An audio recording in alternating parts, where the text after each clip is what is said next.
ஆண்டவராகிய இயேசு கிறிஸ்துவின் நாமத்தினாலே அன்பின் வாழ்த்துதல். அன்சேஞ்சிங் ஜீசஸ் சப்ஸ்கிரைபர்ஸ் யாவரையும் வாழ்த்தி வரவேற்கிற இந்த நாள் இதற்காக ஜெபிக்க போகிறோன்னா, பிபி லோவாக இருக்கவங்களுக்காக, சுகர் பிரச்சனை உள்ளவங்களுக்காக மற்றும் சரீரத்திலே பலவீனத்தோடு காணப்படுகிற பிள்ளைகளுக்காக ஜெபிக்க போகிறோம். கண்களை மூடுவோம், ஜெபம் செய்வோம். எங்களை அளவுக்கு அதிகமாக நேசிக்கிறதான் பரலோ தகப்பனே, இந்த நாளுக்காக நன்றி செலுத்துகிறோம். அப்பா ராஜா, அப்பா தகப்பனே ராஜா, ப்ரெஷர் லோவாக இருக்கிற பிள்ளைகளுக்காக ஜெபிக்கிறோம். அந்த பிபியை நார்மலாக்குங்க அப்பா, சுகரை நார்மலாக்குங்க தகப்பனே. சரீரத்தில் உச்ச தலையிலிருந்து உள்ளங்கால் வரையில் என்னென்ன அவயங்கள் என்னென்ன பலவீனத்தோடு காணப்படுகிறதோ அவை எல்லாவற்றையும் தேவனீர் புதுப்பிக்க வேண்டுமாய் ஜெபிக்கிறோம் சுவாமி. அப்பா, சுகமளிக்கும் தேவன், அப்பா வல்லமையின் தேவன், அப்பா தகப்பனே ராஜா, நீ டாக்டர்களுக்கெல்லாம் பரம வைத்தியராக இருக்கிறீரே, உமக்கு நன்றி செலுத்துகிறேன் ராஜா.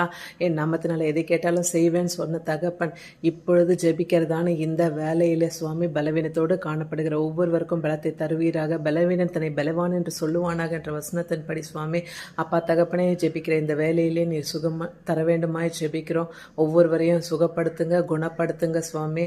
அப்பா, உமக்கு நன்றி ராஜா. எங்கள் விண்ணப்பங்களுக்கு எல்லாம் ஆமென் என்று பதிலை கட்டளையிடுகிறதற்காக நன்றி செலுத்துகிறேன்.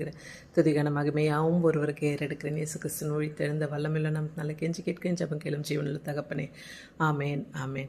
God bless you all. உங்களுக்கு ஏதாவது ஜெப தேவைகள் இருந்தால் ஸ்கிரீனில் தெரிய நம்பருக்கு தொடர்பு கொள்ளலாம். உங்களுக்காக ஜெபி காத்திருக்கும்.